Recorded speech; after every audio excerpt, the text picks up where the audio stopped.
to another episode of Entrepreneurs in Fuego. We're documenting the journey of incredible entrepreneurs like my main man, Calvin Williams. And I'm going to say, well, you are not the chief of police. I am not the chief of police. Cleveland. See, but do people actually confuse you with the chief of police? I don't get confused with him, but I have my name set up as a Google alert, so every time something happens over there, I get an email on it saying something's going on. People are like, okay, oh wow, the chief of police is a member of your alliances. He's going to be interviewed at Entrepreneurs in Fuego. Well, I used to get confused with the wide receiver that played for the Eagles a long time ago. Oh, that's right. Same position, same phone, same number I had, same everything. So from back when I played football back in high school, I was all the same dimensions. Now, I just want to make sure, is it really you or is it not you? It is not me at all. All right, brother. And you're an entrepreneur. You started in real estate, and that's been your life for a long time. It is, over 20 years. I still do real estate. Over 20 years. But now you have an interesting business that you're pursuing. Tell us about that one. I do what it's called, we've called it the Crewbed, and basically it's a truck rack for Jeeps. What makes it special? Well, because there's nothing else like it out there. What happens with Jeeps is they're the coolest vehicle out there, but they just don't have a lot of room for any storage. Wait. You're saying that Jeep is the coolest vehicle out there? They're the absolute coolest vehicle out there. Is that right? Except for Trans Ams, which I have a bunch of those too.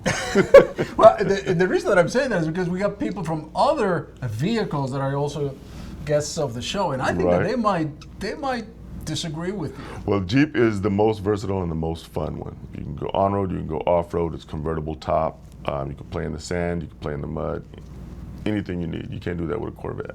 With that voice, you sound like a commercial, man. I think that we just got a commercial for Jeep. That's a commercial for Jeep. Let's talk about your journey as an entrepreneur.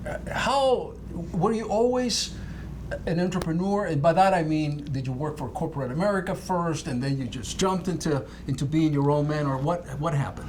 Well, I've always, even from being a kid, was an entrepreneur. I always looked at a way to make something better, something that I could, if I see anything, I could always think I can make it better.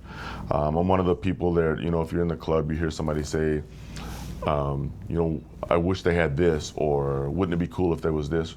I'm somebody that hears something like that and actually acts on it and tries to make it to the next level. And that is a good point, and let me interrupt you there, Calvin, because you hear something and it's an idea, and that idea starts brewing in your head, but ideas, what do they say? Dime a dozen, right? Dime a dozen, exactly. Dime a dozen. And everybody's got an idea. Everybody's got a better idea as to what to do and everything else. But the difference and what makes or separates the man from the boys, the women from the girls, is the actual execution of that idea. And that's where the entrepreneurs come in place at. We hear something like that, and then we go home and write it down. I keep a pad next to my bed, so something comes into my mind, I'll scribble it down a little bit and see what's up. And then nowadays it's a little easier because you can start Google searching to see if something's out there or whatever. And if it's not, you can act on it. Do you find that, in fact, in going into that point, that there are a lot of ideas out there, and people might come to you and say, "Oh man, I've got this great idea," and everything else.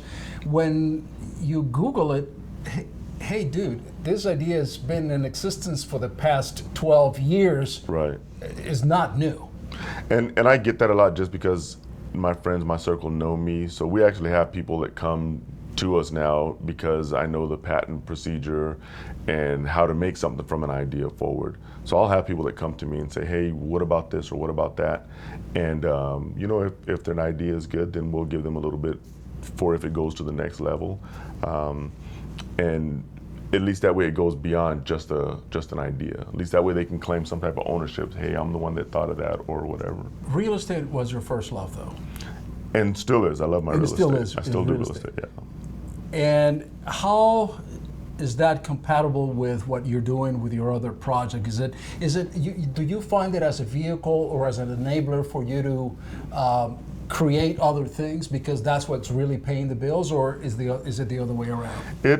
It allows me the flexibility to create. Okay. So if I was in a 9-to-5 corporate, you're pretty much locked into their cubicle until it's time to go home, and then you can work on your ideas.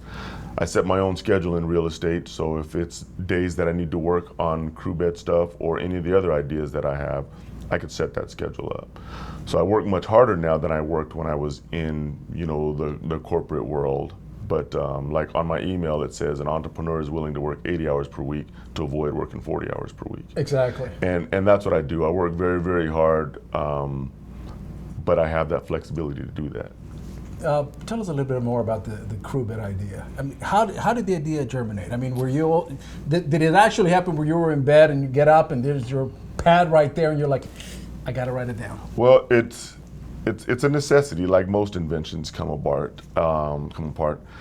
I had a Jeep a long time ago before we had kids and everything. It was actually my wife's Jeep, and we loved it. And after we started having kids, we had to get a more appropriate vehicle for that. Right. I'm a car guy, so I've got a lot of vehicles. So once I decided I wanted another Jeep, I knew I had to get past the wife, because if I came home with another vehicle, she was going to stab me.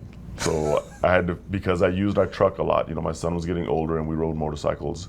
I'm a big do-it-yourself guy, so I spent a lot of time at Home Depot. So the truck that I had, I used a lot, the bed of it. So getting another Jeep just didn't make sense.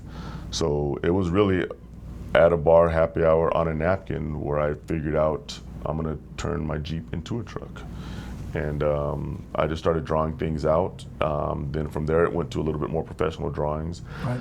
Then much more professional drawings, and then that's when I actually had to talk to somebody about it.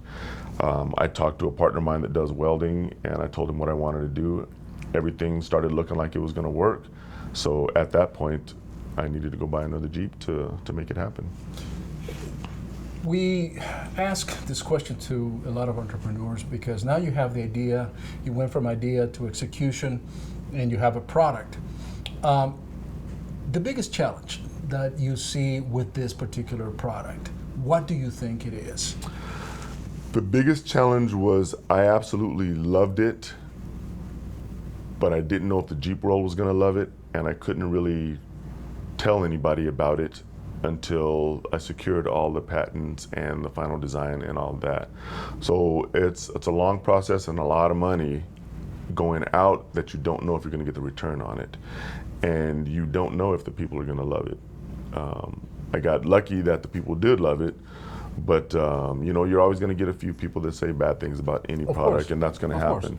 But that was the most challenge because I am 100% commission sales agent, so you're spending a lot of money going out that way, and you don't know if you're going to get that. Do you find, this is my last question, do you find that as an entrepreneur, all right, so you've got this great product, but now you have to let the world know that you have it. Right.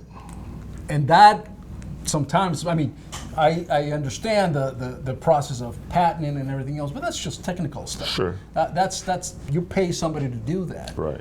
But now you want to let the world know that you have this amazing product, and that's marketing. That's marketing. And that's challenging. It is challenging. Lucky these days, social media is everywhere, so you can get out there. I'm a member of probably 50 online Jeep clubs. Right. So once we got a working prototype and all of the patents and everything secured, I was able to launch it out there and get feedback and find out what people like. And the product itself, from that very first design to what's for sale now, it's probably changed 20 times, just because what I originally thought would work didn't work at all once we actually got one into the vehicle. The original one, I think it took about 8 minutes to deploy, and that's too long. That's too much of a pain. Yep. So we pretty drastically changed the design, and now it can be done in 2 minutes. So now if you see something that you like at Sam's Club, they have everything in 70 gallons and up or whatever. So if you see something that you like, you don't have to call somebody with a truck. You don't have to go home and get a trailer. Things like that. You can deploy to 2 minutes and you're good. And the name of the company is Crewbed? Crewbed, yes sir. Crewbed.com. If people want to find more information, Mr. Calvin Williams, not the football player, not the football player. Not the chief of police, not the chief of police, but the chief entrepreneur. But the work ethic of the football player and the discipline of the chief of police. And the vice president of your household, because I think we found out today Definitely who the vice CEO president. it is. But she loves it now, so it's all good. Sounds good. With that, we're out.